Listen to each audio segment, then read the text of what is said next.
poraščenega območja, kar je bilo edino, kar smo uspeli v 8 letih ponuditi podjetniku.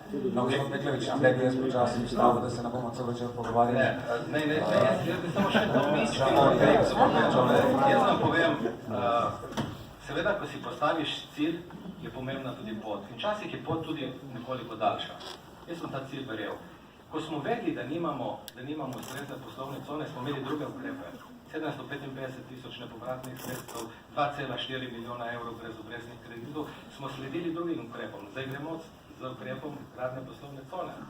Prilagajamo se trenutku in danim možnosti. Ok. Prej sta omenila problem da je več nizko izobraženo, oziroma problem pomanjkanja visoko izobražene delovne sile. En zelo hiter majhen kviz za vaju oba. Kakšna je povprečna neto plača v mestni občini Nova Gorica? Ljubejte. Verjetno ne znate strest. 1000 in nekaj. Neto govorimo. 1050. Račun 1000 in nekaj, tisti nekaj je kaj? 57.